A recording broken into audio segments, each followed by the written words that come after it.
Hello student, welcome to our online learning platform BS study zone. तो student, आज के video में हम देखेंगे यूपी बोर्ड एग्जाम 2026 के क्लास 10 के विज्ञान के रासायनिक विज्ञान के कुछ इम्पोर्टेंट टॉपिक्स जो कि परीक्षा की दृष्टि से इम्पोर्टेंट है। इन टॉपिक का हम चैप्टर वाइज डिस्कशन करेंगे। तो चलिए हम स्टार्ट करते हैं। तो हमारा क्लास 10 के विज्ञान का पहला चैप्टर है रासायनिक अभिक्रियाएं और समीकरण। इस चैप्टर में से सबसे इम्पोर्टेंट टॉपिक है रासायनिक अभिक्रियाएं तथा उनके प्रकार, जिसमें से कि संयोजन अभिक्रिया, अपघटन अभिक्रिया, विस्थापन, द्विविस्थापन, वियोजन, ऊष्माक्षेपी तथा ऊष्माशोषी, उदासीनीकरण, उपचयन तथा अपचयन, रेडॉक्स अभिक्रियाएं। इन सभी अभिक्रियाओं को आपको अच्छे से तैयार कर लेना है, क्योंकि एग्जाम की दृष्टि से इम्पोर्टेंट है। इस टॉपिक से आपको 2 नंबर, 4 नंबर या 6 नंबर के क्वेश्चन पूछ सकते हैं। तो इसलिए आप इस पहले टॉपिक को अच्छे से तैयार कर लीजिए। फिर दूसरा इम्पोर्टेंट टॉपिक है रासायनिक समीकरण तथा उनका संतुलन करना। इस टॉपिक के अंतर्गत आपको एक रासायनिक अभिक्रिया दे दी जाएगी जिसको कि आपको संतुलित करना होगा, तो इसको भी आप तैयार कर लीजिए। और तीसरा टॉपिक है हमारा विकृत गंधिता, जिससे कि 2 नंबर से क्वेश्चन पूछता है, तो इसको भी आप तैयार कर लीजिए। तो चलिए हम दूसरे चैप्टर की ओर बढ़ते हैं। हमारा दूसरा चैप्टर है अम्ल, क्षार तथा लवण। तो इस चैप्टर में आपको अम्लों के सामान्य गुणधर्म तैयार कर लेना है, जिसमें से आपको अम्लों के भौतिक गुणधर्म और रासायनिक गुणधर्म देख लेना है और उसकी परिभाषा देख लेना है कि अम्ल क्या होते हैं। उसी तरह से आपको क्षारों के भी सामान्य गुणधर्म देख लेना है। फिर आपको देखना है अम्ल क्षार सूचक।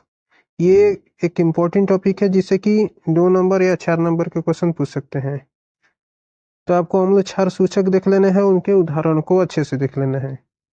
फिर इम्पोर्टेंट टॉपिक है हमारा पीएच का महत्व, जिसमें से आप पूछ सकता है कि हमारे दैनिक जीवन में पीएच का क्या महत्व है। तो इसलिए आप इस टॉपिक को भी तैयार कर लीजिए। और इस चैप्टर से एक और इम्पोर्टेंट टॉपिक है जिससे कि 6 नंबर के क्वेश्चन पूछ सकते हैं, वह है सोडियम हाइड्रोक्साइड, विरंजक चूर्ण, बेकिंग सोडा, धावन सोडा, प्लास्टर ऑफ पेरिस। इन पांचों टॉपिक से आपको 6 नंबर के क्वेश्चन पूछ सकते हैं। इसमें से मैं उदाहरण देता हूं कि किस प्रकार क्वेश्चन पूछ सकते हैं। जैसे कि सोडियम हाइड्रोक्साइड के बनाने की विधि का वर्णन कीजिए तथा उसके भौतिक गुण, रासायनिक गुण व उसके उपयोग को बताइए। इस प्रकार से क्वेश्चन एक एक टॉपिक से पूछ सकते हैं, इसलिए आप इन पांचों टॉपिक को तैयार कर लीजिए। तो आई होप आपको क्लियर हो गया होगा। तो चलिए हम नेक्स्ट चैप्टर की ओर बढ़ते हैं। हमारा नेक्स्ट चैप्टर है धातु एवं अधातु। तो इस चैप्टर से थोड़े कम ही क्वेश्चन पूछे जाते हैं, लेकिन कुछ इम्पोर्टेंट टॉपिक है जैसे कि धातु तथा उसके भौतिक गुण व रासायनिक गुण, ये पूछ सकता है। फिर अधातु तथा उसके भौतिक गुण व रासायनिक गुण, तो आप इन दोनों टॉपिक को तैयार कर लीजिए।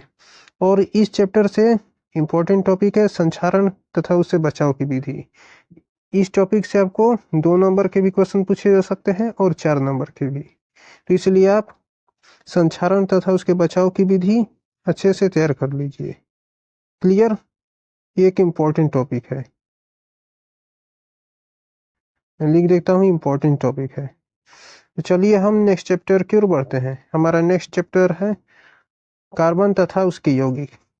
इस चैप्टर से आपको कार्बन में आबंधन देख लेना है कि कार्बन में आबंधन यानी कि बंध किस प्रकार का होता है, और ससंयोजक बंध व ससंयोजकता क्या होती है, और ससंयोजक बंध किस प्रकार बनता है, इसको भी देख लेना है। क्योंकि इस टॉपिक से आपको डायग्राम भी पूछ सकता है कि ससंयोजक बंध के बनने को दर्शाइए। इस प्रकार से क्वेश्चन पूछ सकते हैं। फिर हमारा तीसरा और सबसे इम्पोर्टेंट टॉपिक है कार्बनिक यौगिक का आईयूपीएसी नामकरण। इस टॉपिक से आपको क्या दे सकता है कि कुछ कार्बनिक यौगिकों के सूत्र दे सकते हैं, रासायनिक सूत्र, और आपको उसका आईयूपीएसी नाम बताना होगा। तो इसलिए आप इस टॉपिक को अच्छे से तैयार कर लीजिए। फिर चौथा टॉपिक है इथेनॉल तथा इथेनोइक। इसमें से आपको पूछ सकता है कि इसके बनाने की विधि व इसके भौतिक और रासायनिक गुण का वर्णन करिए। अब हम देखते हैं कि इस चैप्टर से एक इम्पोर्टेंट टॉपिक तो हमारा यह है कि कार्बनिक यौगिकों का IUPAC नामकरण। इसको आप अच्छे से जरूर तैयार कर लीजिएगा। और दूसरा इम्पोर्टेंट टॉपिक है साबुन तथा साबुन का साबुनीकरण। और तीसरा इम्पोर्टेंट टॉपिक है साबुन की सफाई प्रक्रिया तथा मिश्रण निर्माण।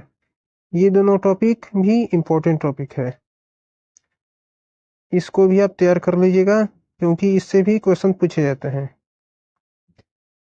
आपको आपके परीक्षा में अधिकांश मिश्रण निर्माण के बारे में पूछ दिया जाता है। मिश्रण निर्माण किस प्रकार होता है इसका वर्णन कीजिए, और इसका सचित्र वर्णन भी पूछ देता है, इसलिए आप मिश्रण निर्माण को अच्छे से भी तैयार कर लीजिएगा।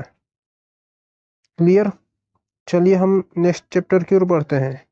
हमारा रसायन विज्ञान का 5वां चैप्टर है तत्वों का आवर्त वर्गीकरण, और यह लास्ट चैप्टर है क्लास 10 के रसायन विज्ञान का।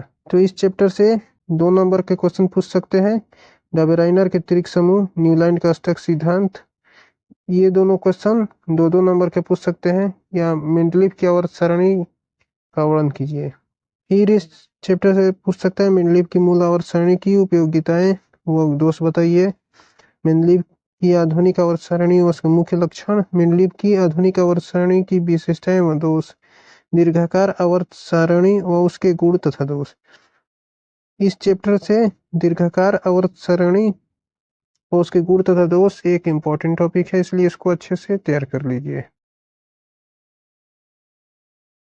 फिर पूछ सकता है आधुनिक आवर्त सारणी के गुणों की प्रवृत्ति, इसमें से कि संयोजकता पूछ सकता है, परमाणु आकार, धात्विक तथा अधात्विक गुणधर्म और आयनन विभव, इन सभी का परिभाषा पूछ सकता है। और इसके प्रवृत्ति पूछ सकता है कि आवर्त सारणी में दाएं से बाएं जाने पर या ऊपर से नीचे आने पर संयोजकता किस प्रकार बदलती है, परमाणु आकार या धात्विक या अधात्विक लक्षण या आयनन विभव किस प्रकार बदलता है, घटता है कि बढ़ता है, इस प्रकार के क्वेश्चन पूछ सकते हैं। तो आप इन सभी टॉपिक को अच्छे से तैयार कर लीजिए। तो ये रहा हमारा क्लास 10 के रसायन विज्ञान का इम्पोर्टेंट टॉपिक, जो कि परीक्षा की दृष्टि से इम्पोर्टेंट है। तो मैं आपसे उम्मीद करता हूँ कि आप लोग इन सभी टॉपिक को अच्छे से तैयार कर लेंगे और अपने एग्जाम में अच्छे नंबर लाएंगे। अगले वीडियो में हम जीव विज्ञान के इम्पोर्टेंट टॉपिक को देखेंगे। तो चलिए आज की वीडियो को हम यहीं पर समाप्त करते हैं। आप लोगों का बहुत बहुत धन्यवाद।